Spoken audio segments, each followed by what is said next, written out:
Alrighty. So, hi everyone. My name's Jake Cunningham. I work here in the CTL. And what I wanted to do with this workshop, training, whatever you want to call it, is kind of give you some tools you can use, guidelines for creating content that is both accessible and engaging to people who have disabilities, whether it's sensory learning or like a visual disability like blindness or dyslexia.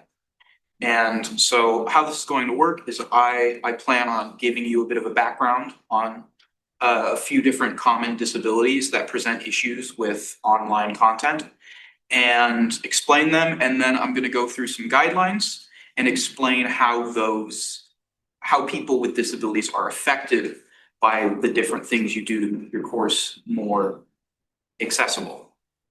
So to begin, I'm going to start talking about dyslexia. Dyslexia, I do not have it myself. So I had to do research and listen to people talk who had it. But it's a difference in the way the brain processes language, both visual, as in connecting words with mental images, and processing written language. Some dyslexia can be auditory as well, where you have trouble connecting visuals and understanding spoken words as well, but it's more commonly occurs with written text, whether it's online or handwritten. And it specifically works by affecting the way you process phonemes. The phonemes are the little portions of language, like the sounds that make up what we say. And so the biggest barrier that dyslexia presents to like the college experience is in college, there's a lot of reading, whether it's textbooks or just going through a Canvas course. And I was listening to a podcast by someone who had dyslexia when I was researching for this. And he did a very good job of like kind of summarizing the way it affects him. And that's reading a sentence for him or a paragraph is on par with trying to do long division. So imagine if you have to read like 10 pages of a book for one of your class and multiply that by however many you have. And each time you sit down to read a paragraph, you're using the mental energy it takes to do something like long division or another hard, mentally challenging task, like solving a puzzle. And you can imagine how exhausting that would be. Additionally, some people experience visual distortions. Now, it's not like a hallucination, but some people report that letters seem to jump around, move, maybe shimmer a bit on the page, and that can be quite distracting. So I found a very interesting dyslexia simulation. Can everybody see this online? We can. Awesome. So this, it doesn't actually, this isn't supposed to like one-to-one replicate what it's like to have dyslexia. But if you just try reading some of this stuff, you can see that it replicates the difficulty, right? So some of the words, if you know them and you know how to spell them, you can kind of guess. But other words, if you don't know them, can be near impossible to sound out, figure out how to say it. And so I hope that kind of helps you visualize what it might be like to experience this. And of course, as with all disabilities, dyslexia exists on a spectrum. And some people have it really bad. For other people, it's much more manageable. And there's no like one-to-one exact thing I can give you to sort of replicate it, just because that's the nature of disabilities. Next, I'm going to talk about autism, which I personally have. So I feel pretty comfortable in speaking about my experience with it. So once again, this is also a spectrum, and it's something that consists of a bunch of co-occurring characteristics. So an intense interest in certain hobbies and interests, right? Like I could talk about music and comics all day long if I wanted to. But it also takes people with autism often longer to process information. And so because of that, like in videos, I'll touch on this a bit more. Speaking super quickly can be overwhelming and prove as a sort of barrier for that. Many people have difficulties with social interaction and or communication. For example, when I was a kid, I was always confused why people got hired to be in movies because I thought they were all bad actors. Later, I grew up and I realized it's because I have trouble reading facial expressions. What comes easily to most people, I had to learn through trial and error. And so when I would watch movies as a kid, I would have a hard time figuring out what they were feeling, their emotions, because I just couldn't understand through subtle facial expressions. Another big thing is the difference in sensory processing. So how I would describe this is, for me, I feel my senses much more strongly than most people. And it's not like I have super hearing or I have a sense of smell of a dog, but just that I react to it a lot, in that small, persistent noises, grating and extremely irritating to the point of causing anxiety, where for other people, they could easily block it out and have it background sounds. An example of this, I take art classes here and we toned paper, which if you don't know what that is, it's where you rub a bunch of graphite on paper. And so you can then go in and draw essentially with an eraser to get the highlights. But that means an entire class was rubbing powder on paper and made it like just this cacophony of scratching and rubbing sounds. And I had to leave because I was on the verge of a panic attack because there was so much noise. So it's not just like things are louder and you get annoyed easily, but it will actually provoke anxiety. And I'll talk about how that can come into play in videos later. There's difficulty starting, stopping, and switching tasks. So doing this was very hard for me, coming up with this presentation, because I have to research, then I have to synthesize the information, then I have to put it into that. So it's like 3 tasks, put it into a presentation. 3 tasks that I'm constantly switching between, and that makes it very difficult to start and stop, and I keep losing momentum. It's called autistic inertia, and it's something that almost everyone with autism deals with. We also have a very hard time managing stress and our emotions, which can lead to a shutdown. Children, it appears more as like a meltdown, crying and screaming. But as autistic people get older, some people still experience that, but it often leads to a shutdown where you kind of get stuck in your own body and you can't process any more information. So if stress gets too high for me, I shut down and I can't process new information. People will talk to me and I won't, I'll hear them speaking, but I can't understand it or think or use my mind, if that makes sense. There's a strong preference for predictability and routine. A lot of autistic people will eat, the same foods their entire life. I didn't start eating veggies until 2 years ago. And autism has many common comorbidities. Not everyone has these, but if you have autism, you are more likely to have depression, anxiety, ADHD, intellectual disabilities as well. And I'll talk about later how all these fit in. One more I'd like to speak about for now is ADHD, which is a very, very common disorder. And once again, it exists on a spectrum. Some people just have a bit harder time than most people focusing. Some people like me need medication in order to manage it. And what ADHD is it's a form of executive dysfunction. That means that you have trouble with controlling behavior, right? And it's not that I have no control over my behavior. I still choose what I need to say, but I may blurt things out. Especially when I was younger, I would blurt things out a lot. You have a lot of restless energy. So I'm always tapping or moving my legs, bouncing my legs, stuff like that. Once again, it presents similar to autism, where you have difficulty starting and stopping tasks, switching from doing one thing to another, and regulating emotions. But the biggest barrier is regulating attention.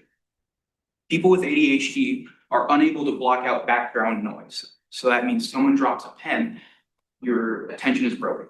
Now you have to refocus. And focusing is a very, very difficult thing to do for me and other people with ADHD. It's extremely hard and you get distracted extremely easily. And that means sometimes it can take very long to do things. So I've had to have disability accommodations before, where if I need to take a timed test, I can go to disability resources and take it in an environment where I have more time, because between distractions and getting overwhelmed and stressed. My disabilities, taking it in a place where I have double the time or however long can help. And that's something that you don't really have to worry about because that's something our disability resources on campus handle, but I'm just giving it as an option. Example, not option, my bad. So let's get into actually making the content. Text, the majority of your content is probably going to be text on Canvas, explaining assignments, in PowerPoints and slideshows. So I'm going to talk here about size, spacing, and emphasis. When you're emphasizing stuff, you're always going to want to use bold, right? Using italics can make text harder to read for people with dyslexia. It's also just harder to read in general, especially if a student is using Canvas on their phone, where text has to be a lot smaller just by the nature of it being a smaller screen. They can still be used, right? For example, if you need to cite something in MLA style, you use italics for certain parts of it. That can still be used when required by Style Guide. Don't use color to emphasize text. People with color blindness, which I also have, can have a hard time actually seeing that. I've had teachers who mark stuff as important by using a dark red that I had a very hard time distinguishing from black. So whenever they wanted something important, and if they would say like, refer to the things I have in red, I couldn't see that. Or I could see it if I really, really focused. I had to scan through all the content again and try and think, that one looks, I think, different, but I'm not sure. And it created a barrier for me in my ability to easily understand and engage with that content. Underlining text, I would avoid that as well, because characters with descenders like Y or G, where it goes under the baseline of the text, are harder to read that way. It also makes it look like a hyperlink. So if somebody already has difficulty with colors and they see an underline and they click it and they're wondering, why isn't this link working? They may think there's a broken link. 12 point is the minimum font size you should use. Anything lower than that, and it can get hard to read, especially on mobile. Have line spacing somewhere between 1.15 and 1.5. Of course, this will vary by fonts, as different fonts already have different built-in spacing. But that's a very good ballpark to aim for so that things don't look jumbled and cluttered. And it also makes it much easier to read for people with dyslexia. Avoid using all caps. That can seem like you're angry. And it's also just harder to read. And the big thing is be consistent. Emphasis, use the same type of stuff throughout your content. So if you are always using bold, people know when you see bold, that's important. They don't think, oh, it's bold and now this is italicized. What's the difference? Are these of equal importance? Are they different? It's just confusing and it looks sloppy and less professional. Also, always try to left align your text. When you center text, it can be harder to read because then from line to line, the start point is at a different position. And people with dyslexia can find that hard to find where to go for the next line. I don't even have dyslexia. And when reading centered text, sometimes I read the same lines over and over again, just because it can present that sort of confusion. Now, when you're choosing a font, there's three main types of font. There's serif. Serifs are the little fancy things at the top and bottom of letters that make it look kind of old-timey and nice. But those present more things to kind of get jumbled up when someone has dyslexia or are reading on a small screen. Sans serif just means without having. It's a font that doesn't have those. Sans serifs are fonts that you're going to want to use. They're usually quite readable for people with disabilities and just in general, right? Reading a sans serif font, studies have shown that you get less eye strain over time reading sans serif versus serif. And decorative fonts you're going to want to avoid almost entirely. Because decorative fonts, they don't all look kind of cursive and fancy like that. Some may be geometric. They're usually very stylized fonts, but they can be very hard to read for people who have disabilities. And so there's a difference between legibility and readability, and I'm going to go over them. So legibility is how distinguishable the different characters are. So the font on the left on the screen is not a very legible font. And as you can see, the most commonly confused characters are 0, the O's, 1, capital I, and lowercase l. And so on the left, you can tell which one's 1, but you can't tell which one's lowercase l, and which one's capital I. Same with 0 and capital O. And for example, the beginning of the word underneath the legibility looks like Roman numeral 3. Right? Whereas the font on the left, which I highly encourage you to use, it's called Open Sans. Not only is it a very readable font, it's also our school's official font for body text. Open Sans.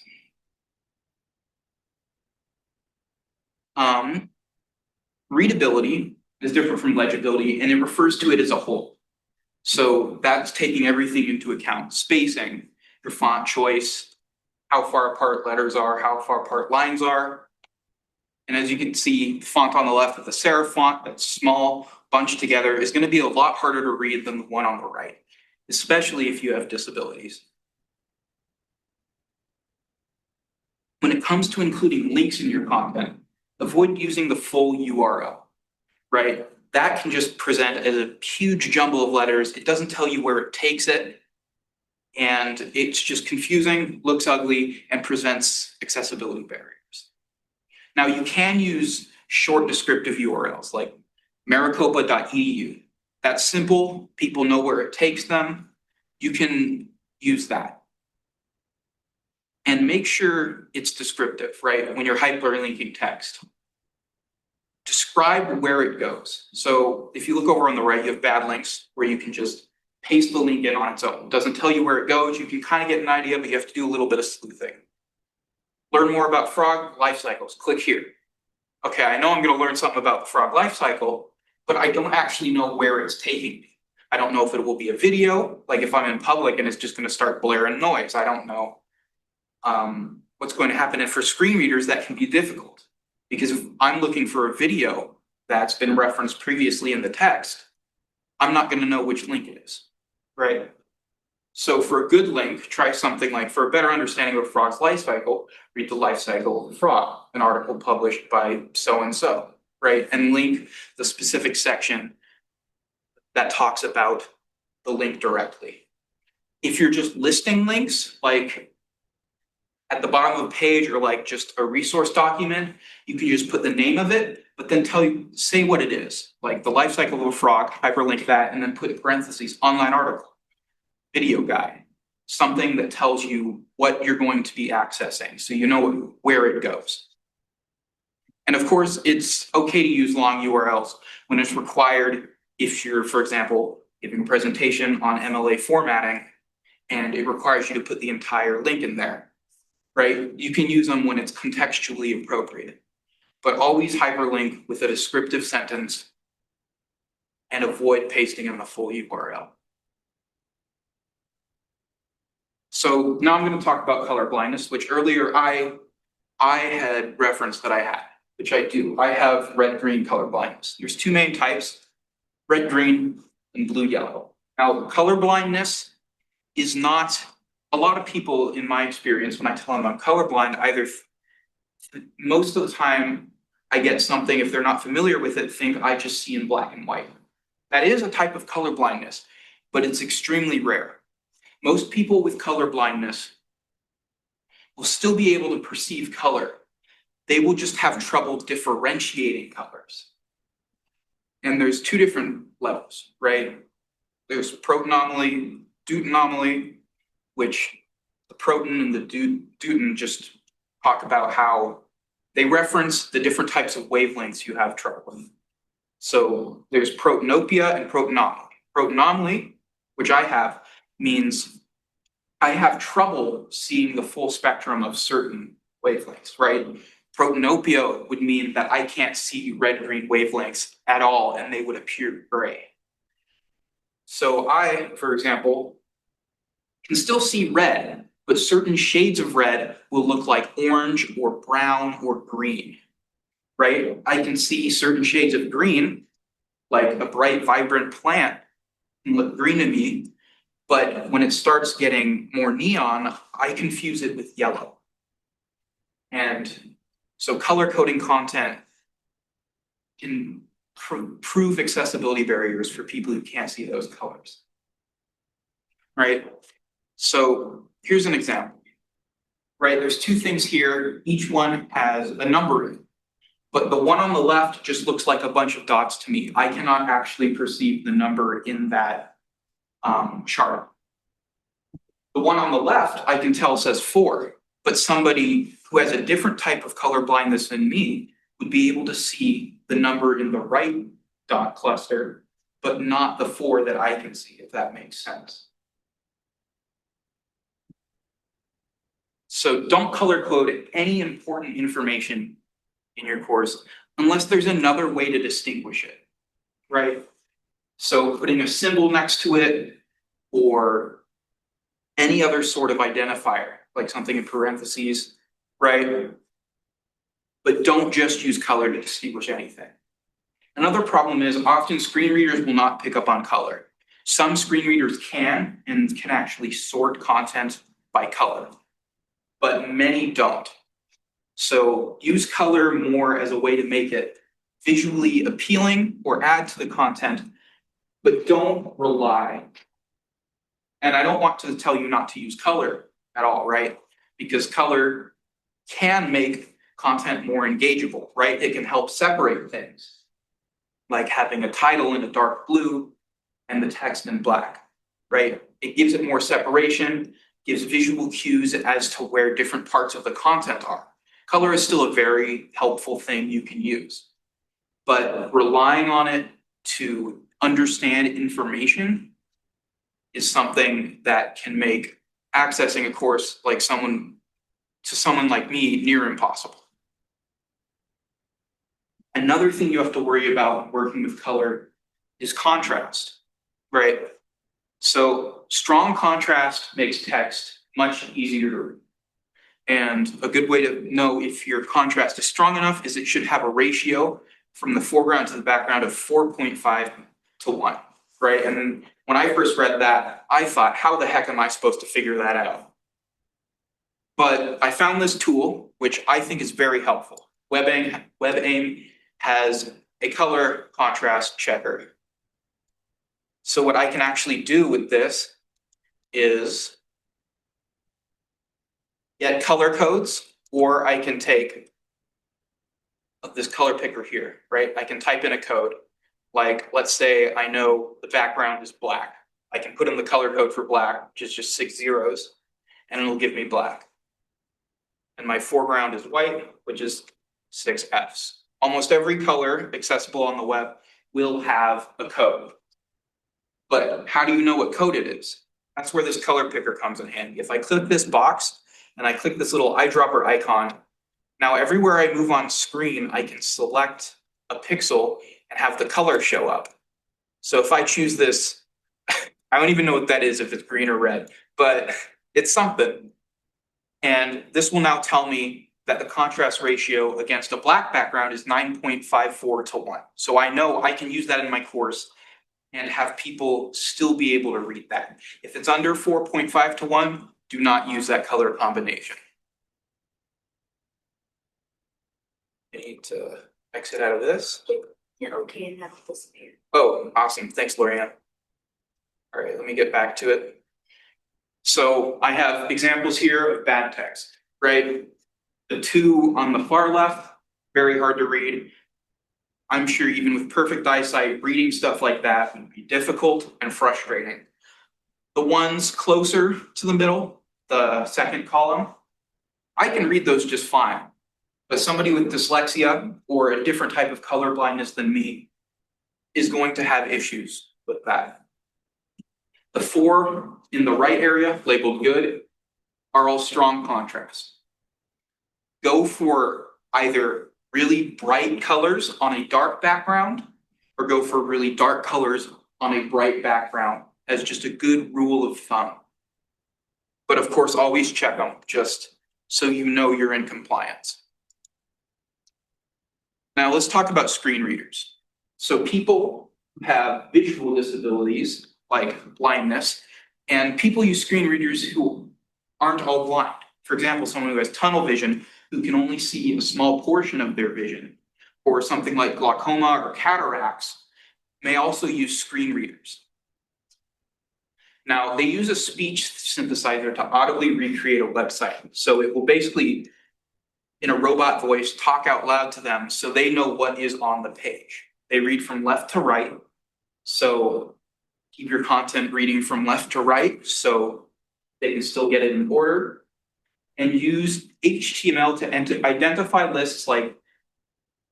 elements like lists, headers, and tables using styles. And I'll go over how to do that later. So for right now, don't worry about that. And I've also included this video. I'm not going to show it at the moment. I will in a little bit show portions of it, but after this is over, I will send out these slides and you can watch the thing in full to get a good understanding of how these work. So images are also important for people with visual disabilities, right?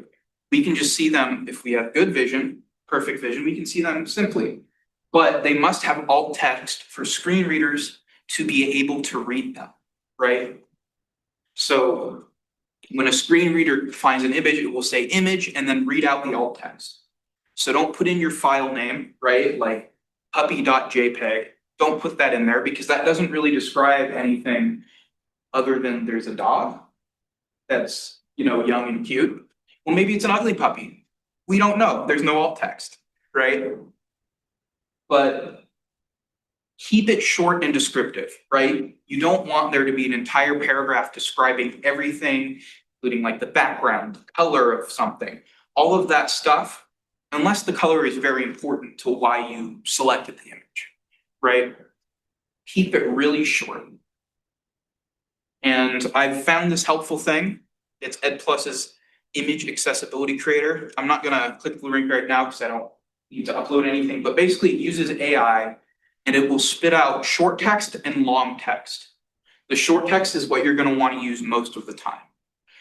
You may want to use long alt text if you have something like a map or some sort of chart that is presenting data, like a bar graph, that's presenting data in a visual way. In that case, provide a link to a dedicated page like another document or in text near the image, right? So like say figure 1 description and then describe it. And make sure it's labeled clearly so screen readers know that this is in reference to the image itself. When you're working with videos, you want videos to be captioned. People who cannot see, here, will need that in order to actually know what you're saying, right?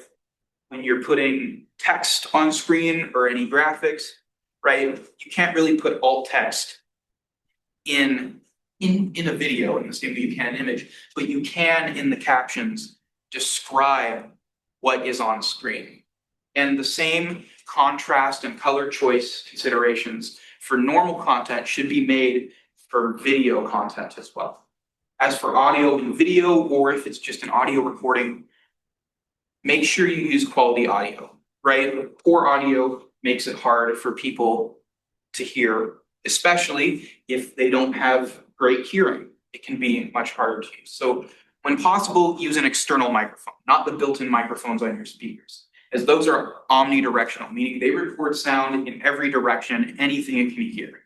External mics are often unidirectional and have shorter range, so you can put them close to your mouth, clip them onto your shirt, and that way you'll make sure you're only getting your voice and not cars in the background or anything like that. Keep visual distractions to a minimum as well, right? Recording in public at a Starbucks may be nice, you got your coffee, but people walking in the background, cars pulling up, not only create audio distractions, but also visual distractions, which may distract people with ADHD and prevent them from fully getting all of the information in an efficient manner. Don't use flashing or strobe light effects because people with photosensitive epilepsy, that can trigger seizures, which seizures are bad. We don't want students to have seizures. So avoid that.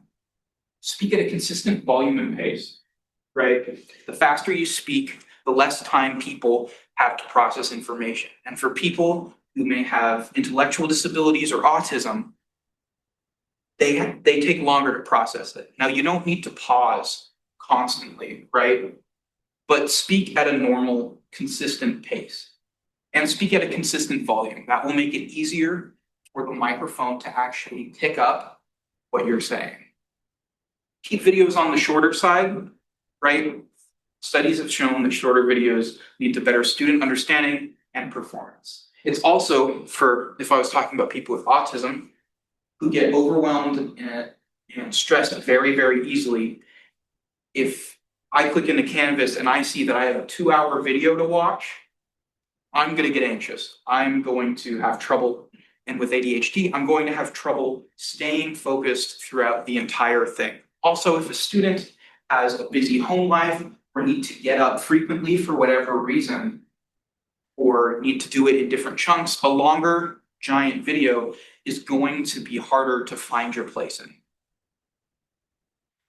Additionally, so how short should you keep it? Some studies have shown that it's like 3 to 4 or maybe 5 minutes. Other studies have shown that up to 15 minutes is still a good length for you to have your video. So breaking things into smaller chunks isn't just for videos as well. And I'll talk about that a bit later, but it helps students get overwhelmed and shut down extremely easily, feel like they can take this bit by bit, right? It's not this giant thing they have to do right now. It's things they can do in sections, especially for ADHD who have trouble starting. There's trouble starting tasks a lot with ADHD. And the harder a task seems, the harder it is for you to just simply start. I get like it's called ADHD paralysis, where you literally have trouble just willing yourself to begin a task that seems too difficult or overwhelming. If you're on a screen, back to videos, if you're on a screen, make sure your face is well lit. Some people lip read because their hearing is either not the best or they're deaf, and seeing people's mouths really helps them understand.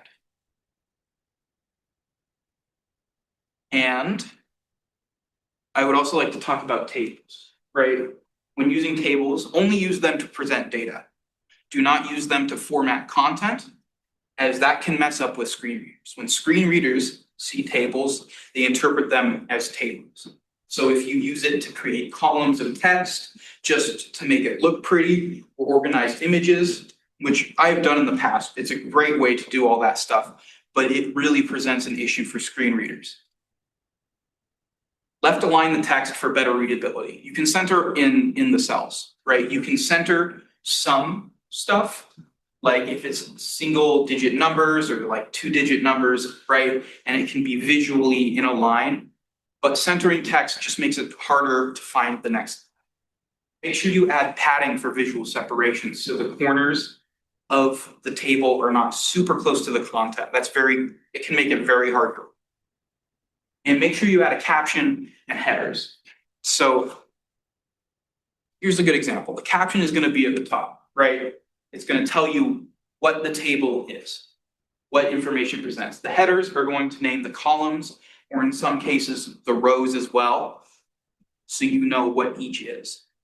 Have some sort of visual distinction as well. That's often helpful, like how I made it black. The padding is that space in between the edge of the cell, which is the box that each thing is in, and the content of that box.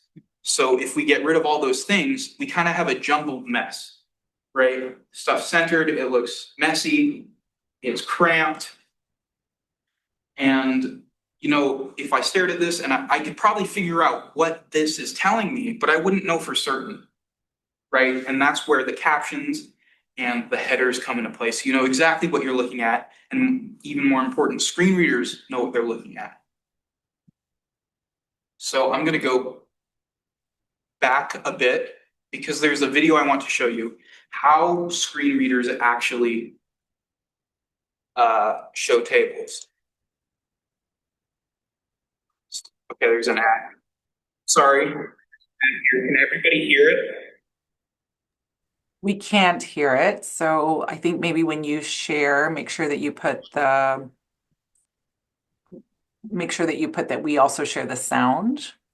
Okay, I will do that. Share sound. All right. It absorbs grease Now 5 we hear times here. faster. Yes, now we hear it. Multiple cleaning Okay, awesome. products. Those suds got game. Dawn Power Wash, the better grease getter. Tables. So I'm going to move to a table. FDA approved medications. Table 3 columns, 5 rows. FDA approved medications. So the table is pretty self-explanatory, and I'm going to move into the table. Medicine. Approved. Column 2 of 3. And then if I go down into the Well, table, Medicine. Tolbutamide. and as I Column move 1 of 3. across, Approved. 1975. Column 2 of 3. we're getting the labels for the column headers and row headers. So it's important when programming tables, forms, and other elements on the web pages to use the proper HTML codes. So that's the portion. You can watch the full video. I will send out these slides. You can watch the full video, and it'll give you a better idea of all of it, but for sake of time and not getting too sidetracked, that's all I'll show, just to kind of explain how tables are interpreted. Because until I saw that video, I had no clue how they were interpreted. So a good way to make sure your content is actually organized well and screen reader friendly is using styles. So styles are the predefined format settings, right? Like, for example, think at the top of Google Docs or Word, where you can select heading 1, heading 2, heading 3, body text, stuff like that.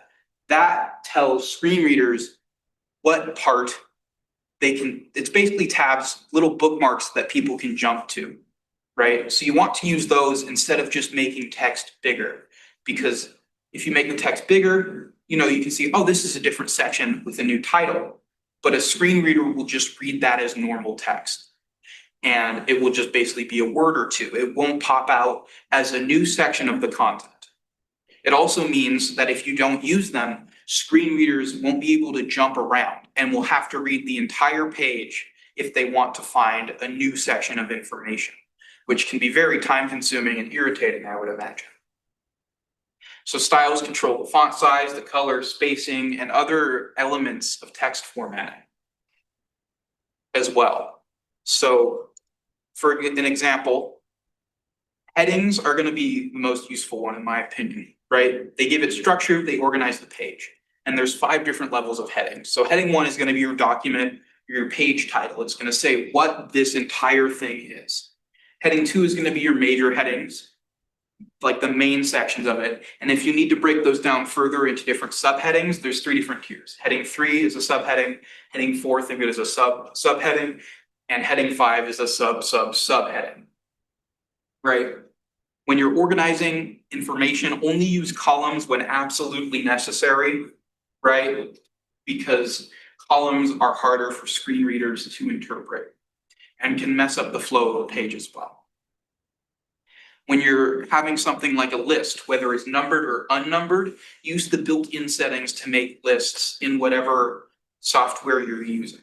That way, screen readers will tag them as lists and will say, this is a numbered list, and then read out each of the things instead of it just being a bunch of text, right? It also keeps the formatting consistent as well. When you use headings and lists and indentation through styles and whatever word processor you're using, it keeps it all consistent. It's professional. It's not a bunch of different styles kind of glommed together, which with whatever you thought would look good at the moment. And so I have 2 examples of what content organized well would look like. Is this sharing? Yes, it is. So here's a good example, right? You've got your heading 1, heading 2, and then breaking it down further with heading 3. You've got a formatted list, which is list automatically indents. So for example, if I have a list of things, I can create it just by hitting this little list button up here, and we'll automatically create a numbered list or an unnumbered list that a screen reader will automatically detect as a list and speak out loud that it's a list. Additionally, it also helps because it automatically creates this little navigation bar on the side in some software like Google Docs, right? I can click around to different sections of this. You know, like say I'm just checking back in to get notes for an upcoming test. I can find exactly which section I need just by either scrolling through and easily finding whatever subsection I want or clicking on it over here. And that can create something that's much easier to navigate for both screen readers and just for people without disabilities. It's clean, it's simple, and it's easy to navigate. Now, a bad example would be something like this, right? Maybe there's like 1 or 2 headings. A lot of the text is put together and there's a bunch of different font sizes, right? And you may think this isn't too common, but I've taken quite a few courses at this college, as it's where I've gotten my degree and where I still take classes for fun. And you would be surprised how many classes I've taken that look like this, where there's, you know, a bunch of like entire paragraphs that are randomly italicized, a bunch of different font sizes, random bolding that doesn't seem to be used super well for emphasis, right? You know, lists that aren't really lists, they're just a bunch of words together. That can make it, even without disabilities, confusing and hard to read. Additionally, when I talk about autism and ADHD and that sense of paralysis, that sense of overwhelm and stress that can lead to shutdowns, a big block of a bunch of jumbled together text is going to look so much more daunting and intimidating to somebody like that than somebody who would just look at it as like, oh, this is a mess, right? It can actually cause anxiety. Additionally,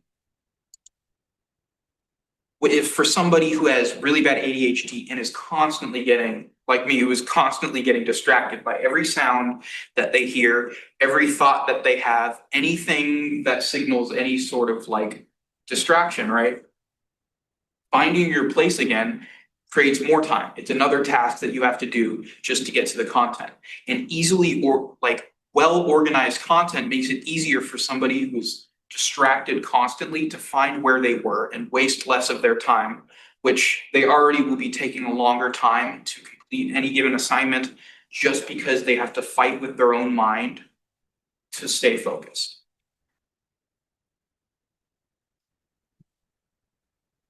Finally, I've got a list of resources, so I'll send this slideshow out to you all. Then we have panorama guides. A lot of the information I got for this was from MCLI's Digital Accessibility Micro Development courses. They're these quick little Canvas courses that you can read through pretty quickly, but they're very in-depth, they're very well structured, they're very accessible actually. And they will go into what I've talked about today in a lot more depth than I would have the time to here. But they're great information and they can be completed pretty quickly. We have a Title II website with frequently asked questions and tools and articles you can read. It's basically a hub of a bunch of information we've collected. And the college has put it out. We update it. We try to update it as frequently as possible with new stuff. So that's another good place. There's ASU Ed Plus's, the image accessibility creator. That's the alt text generator I was talking about earlier. We have here in the CTL, we've created Canvas studio guides, both written documents and videos that will go through the process of captioning stuff within Canvas Studio for both videos that you've recorded yourself or that you're importing from something like YouTube or Vimeo. The color contrast checker I talked about earlier can be found here. And the video I played a short snippet of, which I suggest you all watch in full if you have the time, can be found here as well. Additionally, we also offer help with Title II here. Every Thursday, you can walk into the CTL from 10 a.m. to 1 p.m. with your Title II questions, and we will try to help you to our best ability. We have general purpose office hours, which can also cover accessibility stuff with Najma. You can book them in 30-minute increments. They're available each Thursday from 10 to 1. Dan here in the CTL, he's our AV guy. He has office hours Tuesdays from 2 to 3:30, Wednesdays 2 to 3:30, and on Fridays from 9 to 12. And he's gonna be able to help you with more AV related stuff, like captioning videos, stuff having to do with Canvas Studio. He's gonna be able to help you with that. And we also have a form you can fill out. If you have questions, don't have time to come down or anything like that, you can fill out that form and we will try to answer your questions in a reliable, frequent way. It's just a Google form you fill out and then we'll respond to you. And that's all I have for today. If you guys could all scan the QR code, we have a feedback survey that you can take to tell me how I did. That's how next time I run this, I will improve stuff. If there's something you think should be added, put it in there and I will try to include it next time. With that said, are there any questions that anybody has that I could try and answer for you? Jake, there was a question in the chat from Sophie. It says, we have a tri-fold that we hand out to our students outlining the steps for applying for services. How do I make that more accessible, or should we not use tri-fold for information? This is like a printed physical thing, correct? Yes, that's Yeah. correct. So in that case, I would just have in like a document or something online, columns and stuff like that used in trifolds and print and magazines are totally fine for physical media where people need to read it, right? Columns start and like fancy trifold stuff start to present accessibility barriers when they go online because of screen readers. Okay.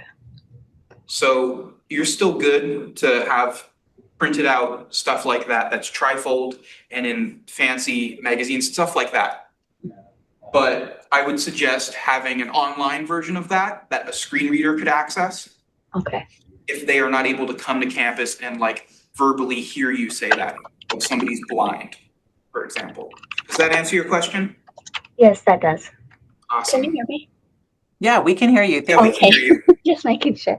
Yeah, so I'll go ahead and still hand out the trifold, but then create a flyer for online for when students go to our website, correct? Yep.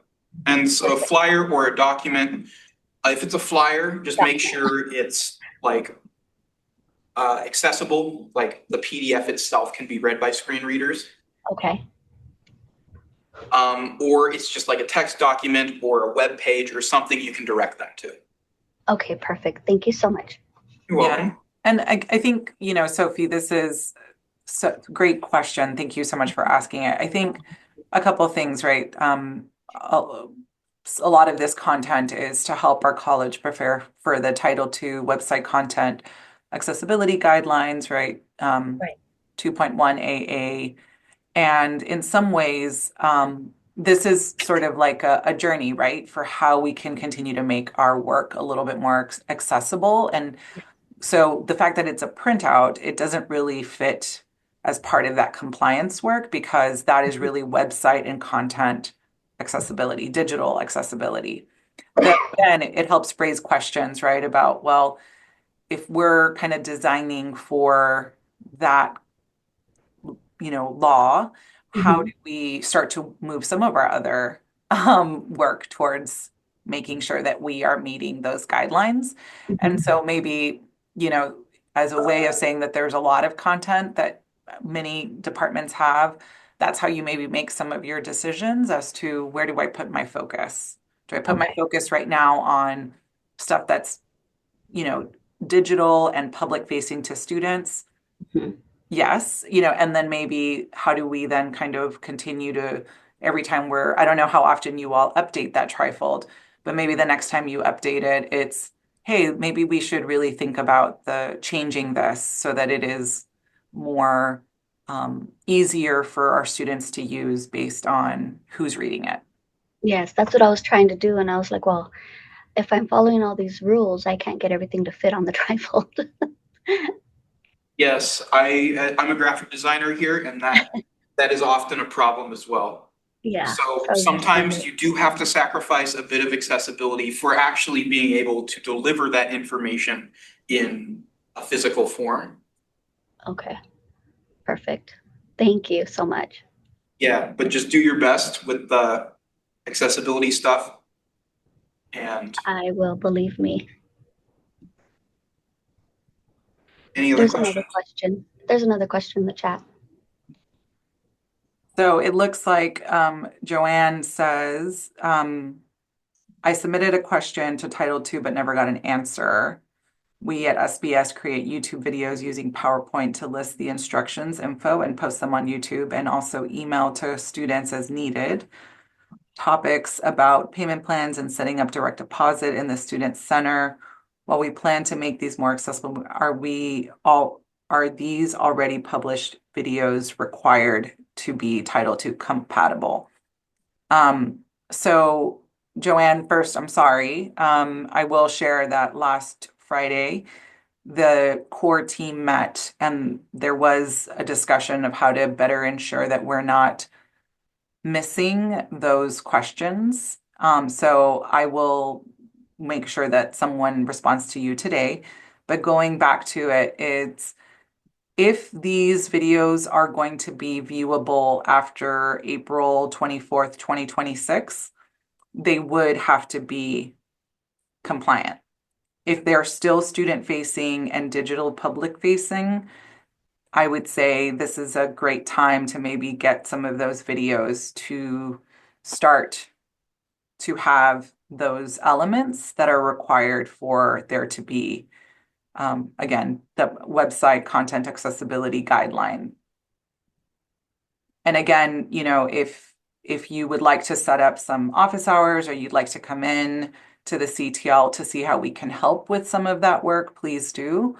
It's really important to know that we in the CTL don't drive the Title II work. We're here as a support mechanism for the college. And so though the questions that you bring up help then us as a college to have conversations about what additional support is needed to help departments get to where they need to be. Yep, and maybe Joanne, so I'm gonna just yes, the longer time frame. I would actually share, again, this is a journey.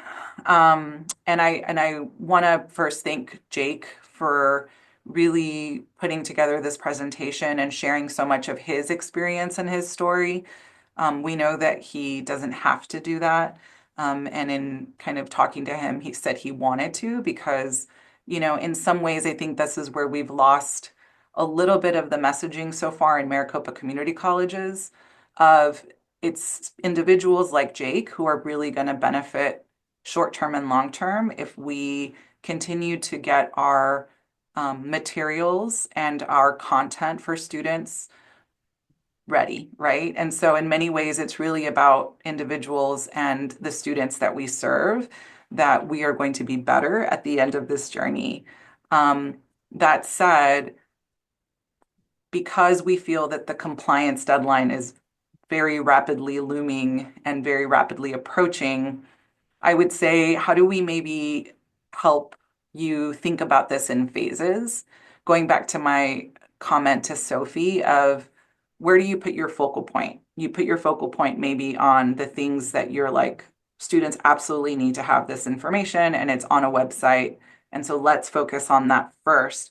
And then some of the other stuff that maybe isn't as important, let's maybe put that for a summer project, right? And I know that that's probably hard because going back to Joanne's point about there needing to be a lot of important content, I don't know if there's something that you could maybe see as to like analytics, which of those videos are most used. And so then maybe focused on that. And then the ones that maybe aren't as used, maybe focus on as part of the summer. And I think it's really important to know I've been sitting on this course materials meeting, and this is at the district level. And there is now a consultant named Judith Rich, who is helping Maricopa with some of this work. And the one thing she says is it's going to take us time. It's going to be very hard for us to be 100% fully compliant by the deadline. Though, how do we start to show that we are doing our work to get us there? One, And then two, how do we maybe phase some of this work out so that we can focus on what's most important and then kind of take it from there. So maybe not the answer you want to hear, maybe that doesn't really fully answer, but those I think maybe that's just a framework that we have been asking the district office if they could maybe put more communication out to even help us understand, what is realistically where we need to be as a system by the April deadline. So I know we've got 3 more minutes. Does anyone have any other questions for Jake or in the in-person space as well? Oh, yes, Rachel? Yeah, I have a question, about file types. So I've heard that PDFs are not considered to be accessible, but like Word document is. What about when you have like handouts or other types of documents that you don't want to be modifiable? Like, what do we do in those cases? So it's not necessarily that PDFs can't be accessible, it's that by default, they are not. So you need a bit more work to get them to be accessible, right? You need to tag them with, so like in a word processor, you can just use the styles to have there's headings, body paragraphs, so skip around like that. But for PDF, it may not have that. So you have to go in and manually do that with something like Adobe Acrobat Pro. But if you want, like for example, a Word document to not be editable or a Google Doc to not be editable, there are ways to do that. You can set the sharing so where people can only view it and not edit it. So that could be another way for you to present information without worrying about students being able to change it. You're welcome. And we also will be getting some additional training in the CTL for PDF remediation kind of mid-November. So we are hoping that we can provide more support in that area soon.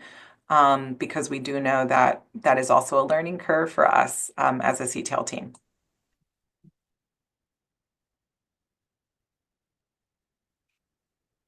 Any other questions before we close out?